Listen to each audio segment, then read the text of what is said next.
नमस्कार दर्शकों, astro positive vision में आप सबका स्वागत है। आज हमारे साथ मौजूद हैं जाने माने ज्योतिष आचार्य, मोटिवेशनल स्पीकर और आध्यात्म गुरु डॉक्टर पी.सी. पांडे यशस्वी जी। नमस्कार आचार्य। नमस्कार जी।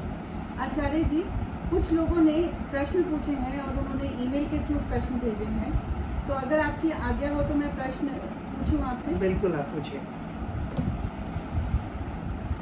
आचार्य जी, पहला प्रश्न है, जैसा कि आप जानते हैं कि सूर्य का राशि परिवर्तन आज हुआ है 6 महीने के लिए और सूर्य दक्षिणायन में जा रहा है, इसका क्या प्रभाव पड़ेगा सभी राशियों पर? बिल्कुल, हमारे शास्त्र के अनुसार षाण्मासा उत्तरायण षाण्मासा दक्षिणायनम, उत्तर दिशा की तरफ जब सूर्य प्रवेश करते हैं मकर संक्रांति से, जो कि जनवरी 14-15 तारीख के बीच में, और धीरे धीरे सूर्य की किरणों में गर्माहट शुरू होती है, तो वो शीत जाड़ा खत्म होता है और धीरे धीरे गर्मी का प्रारंभ होता है। बसंत ऋतु आएगी, फिर ग्रीष्म ऋतु आएगी, और ये इस तरह से जो ऋतु परिवर्तन होता है उसका प्रभाव देश पर पड़ता है, लोगों पर पड़ता है। गर्मी बढ़ेगी तो पसीने छूटेंगे तो त्राही त्राही होगी। फिर 6 महीने के बाद सूर्य दक्षिणायन की तरफ प्रवेश करता है, वो कर्क संक्रांति के द्वार पर आता है। आज सौर गणना से कर्क संक्रांति का एक प्रविष्टि है। आज पहला 1 डिग्री सूर्य कर्क राशि में मूव कर रहा है और धीरे धीरे वो दक्षिणायन की तरफ जाएगा। और यहाँ विदित हो कि कर्क के बाद सिंह राशि, फिर कन्या राशि, तुला राशि, वृश्चिक राशि और फिर धनु, और यहाँ पर दक्षिणायन समाप्त होता है। इसका परिवर्तन है वास्तव में राशियों पर, क्योंकि सूर्य के अलावा और ग्रहों का भी परिवर्तन देखा जाता है। मुख्य रूप से आपको पता है बृहस्पति एक राशि में 1 वर्ष रहता है। इस समय मेष राशि पर बृहस्पति चल रहा है और शनि किसी भी राशि पर 2.5 साल तक रहता है। इस समय मीन राशि पर शनि की ढैया 7.5 ही चल रही है और वो कुंभ राशि पर स्थिर है। तो इसलिए इनका एक कॉन्सिक्वेंसेस देखा जाए कि ये प्रभाव तो एक सकारात्मक प्रभाव है कि हमारी अर्थव्यवस्था सुधरेगी, लोगों को लाभ होगा और लोगों को मेष, सिंह और धनु राशि को अत्यधिक लाभ होगा। उसके अलावा इसमें वृष, कन्या, मकर राशि के ऊपर उसमें थोड़ा सा कम लाभ होगा, उसमें कुछ परिवर्तन आएंगे, लेकिन मिथुन, तुला और कुंभ राशि के लिए मैक्सिमम गेन होगा। तो इस तरह से ये सूर्य की राशि परिवर्तन होने से हम लोगों को हमारे जीवन में, हमारी आर्थिक गतिविधियों में इसका प्रभाव पड़ेगा। आचार्य जी, जैसा कि आपने बताया कि सूर्य कर्क राशि में है, तो ये क्या कर्क राशि वालों पे ज़्यादा इफेक्टिव होगा, अच्छा या बुरा? हाँ बिल्कुल, सूर्य 1 महीने कर्क राशि पर रहता है। ये कर्क राशि पर सूर्य चंद्र की राशि में आता है।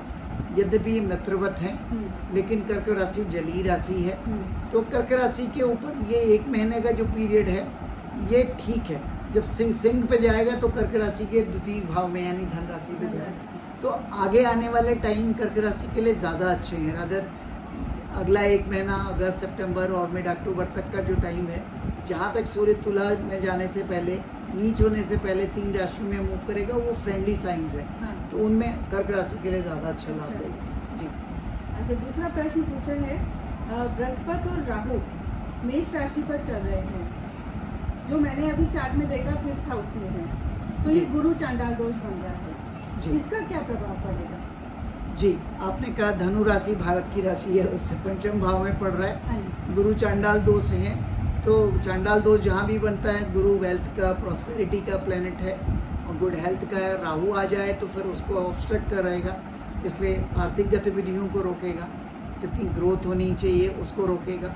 यद्यपि भारत ग्रो कर रहा है, लेकिन ये राहु के साथ होने की वजह से वो ग्रोथ में थोड़ा धीमापन आ सकता है, ऑब्स्टेकल आ सकते हैं, हर्डल आ सकते हैं, ये मैं कहूँगा।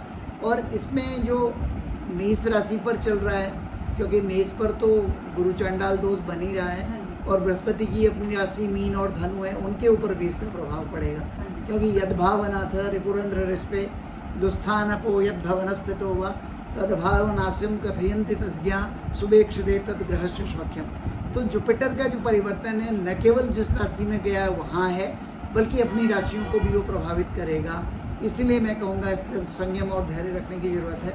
मेष राशि, धनु राशि, मीन राशि वालों को अगर स्पेकुलेशन करते हैं तो बिल्कुल बहुत संभल के करना चाहिए, बहुत ज़्यादा पैसा नहीं लगाना चाहिए, रिस्क नहीं लेना चाहिए, नहीं तो लॉस होने की संभावना है। तो क्या इसका मैं मतलब ये निकालूं कि प्राइम मिनिस्टर मोदी इस टाइम पे जो भी डिसीजन लेंगे वो उनको थोड़ा रुकना चाहिए या सोच समझ के करना चाहिए? देश के हिसाब से देखा जाए 5वां घर हाउस ऑफ ग्रोथ है, हाँ जी। गेन है, प्रोग्रेस है, तो उसमें बृहस्पति की युति बुरी नहीं है।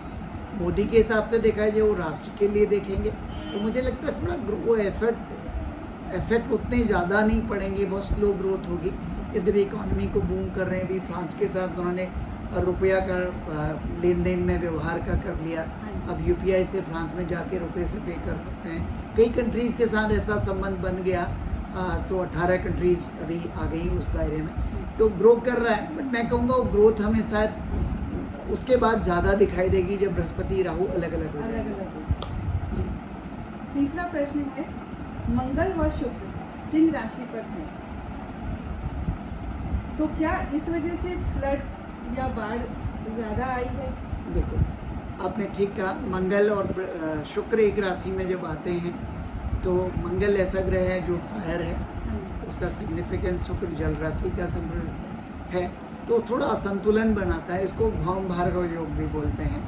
अच्छा, जो प्लेसमेंट है वो सूर्य के घर में है, सूर्य वही हॉट राशि हाँ है, जी। तो मंगल का वहाँ बैठना और शुक्र का साथ में आ जाना, और उसको शनि की पूरी दृष्टि है, शनि वेरियस में चल रहा है, शनि 7वीं दृष्टि से उसको देख रहा है, हाँ। तो इस समय यहाँ पर थोड़ा स्थितियाँ बन रही, हो सकता है इसी वजह से फ्लड का स्थिति बन रही, क्योंकि भाव भार वो यश जलाप्लावनम भवे, वो कहता है जल का प्लावन हो सकता है, बाढ़ आ सकती है।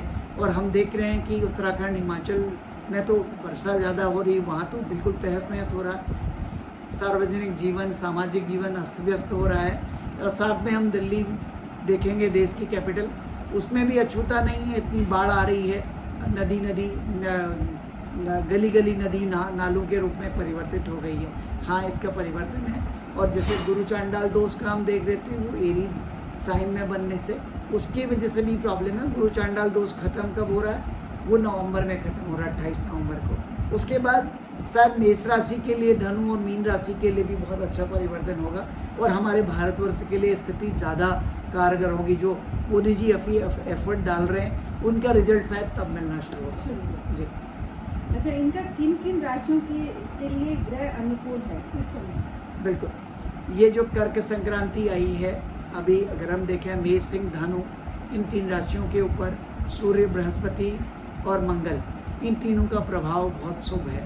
अच्छा, एक्वेरियस शनि है, तो शनि का भी एक्वेरियस साइन में कुंभ राशि के ऊपर, तुला राशि के ऊपर अच्छा प्रभाव है। तो कुल मिला के इन राशियों को, इनके कार्यों में प्रगति थोड़ी जल्दी होगी, जो विघ्न बाधाएं आ रही हैं वो हटेंगी, इनके एफर्ट कारगर होंगे। जिस भी कार्य के लिए कोशिश कर रहे हैं, नौकरी व्यवसाय में थोड़ी प्रगति हो सकती है, पहले से कर रहे हैं तो प्रमोशन ड्यू हो जरूर मिलेगा, और अनड्यू एडवांटेज भी कुछ मिल सकते हैं। अविवाहित हैं तो शादी के लिए प्रयास करें, उसका रिजल्ट बाद में आएगा, लेकिन हाँ, कुछ बात कारगर दिशा में बनने की स्थिति बनती है। और थोड़ा सा मैं जो आपको बता रहा था कि वृष, कन्या और मकर राशि के ऊपर थोड़े से उन ग्रहों के प्रभाव अच्छे नहीं हैं, इसलिए मैं ये बोलूँगा कि कोई लॉस नहीं है, लेकिन बहुत रिस्क न लें, बहुत सोच समझ के चलें। जहाँ आपको लगता है पैसा फंस सकता है, स्पेकुलेशन, शेयर मार्केट, पार्टनरशिप, उन चीज़ों में ज़रूर बचना चाहिए। आपको कोई बड़े डिसीजन नहीं लेने चाहिए। जी। अंतिम प्रश्न है, कौन कौन सी राशियों को सावधान रहने की जरूरत है? हमने वैसे भी बताया, वृष, कन्या, मकर पर इसका प्रभाव ज़्यादा है, उनको सावधान रहना ही चाहिए। साथ में लिब्रा साइन, तुला राशि के लिए भी थोड़ा सा संभल के चलने का वक्त है। और मीन राशि पर इसमें शनि की 7.5 चल रही है, यद्यपि सूर्य की परिस्थिति तो पॉजिटिव है, लेकिन वो 7.5 का चढ़ती हुई 7.5 का असर है, तो सोच समझ के काम करना चाहिए, कोई लॉस ना हो ऐसा विचार जरूर करना चाहिए। अगर कोई काम कर रहे हैं तो उसमें लीगल टर्म्स देख के करें, अपनी टर्म्स एंड कंडीशन पे काम करें, शायद आपको ज़्यादा सुखद परिणाम प्राप्त होंगे। आचार्य जी, ये तो दर्शकों के क्वेश्चन थे, एक मेरा प्रश्न भी है। बिल्कुल, आप बताइए। मेरा प्रश्न ये है कि ये सब जो दशा चल रही है, अभी फ्लड भी आया, तो अब डेंगू का भी सुनने में आ रहा है कि ये बढ़ेगा, तो क्या ये बढ़ सकता है इन सब राशि परिवर्तन की वजह से, या फिर किन किन राशियों को हेल्थ से रिलेटेड ज़्यादा ध्यान रखना चाहिए? देखो, जहाँ बाढ़ आती है बहुत सारे संक्रमण आते हैं, हाँ जी। उसके बाद तो महामारी फैलना नहीं रहती है। मच्छर बढ़ेंगे तो डेंगू, मलेरिया ऐसी प्रॉब्लम्स भी, चिकनगुनिया भी आएगा। हाँ जी। तो सावधान तो सभी को रहने की ज़रूरत है, इसमें इंडिविजुअल राशि की बात हम ना करें। हाँ। और दूसरा कि इससे फिर देखो, जगह जगह दिल्ली की रेतीली ज़मीन है, जहाँ जहाँ गया है, जिनके मकान कच्चे हैं उनके ऊपर भी उसका असर आएगा। हाँ, थोड़ा सेफ्टी जरूर रखें। मैं कहूँगा इसमें सूर्य को जल चढ़ाएं, ओम घृणी सूर्याय नमः, ताकि शारीरिक स्वास्थ्य अच्छा रहेगा। बृहस्पति के लिए ओम ग्रां ग्रीं ग्रौं सह गुरुवे नमः, इस मंत्र का जाप करें ताकि आर्थिक स्थिति अच्छी रहेगी।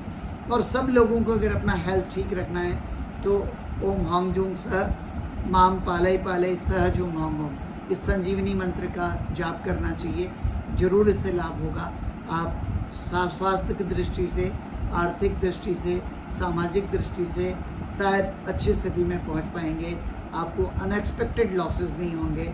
यही हमारा आज का वक्तव्य है। आशा करती हूँ आप सबको आज की चर्चा पसंद आएगी। अगर आपको आज की चर्चा पसंद आई है तो इस चैनल को सब्सक्राइब करिए, इस वीडियो को लाइक करिए, ताकि आप जैसे ही हम वीडियो बनाएं आप तक एकदम से हमारी डिस्कशन आ जाए। नमस्कार। नमस्कार।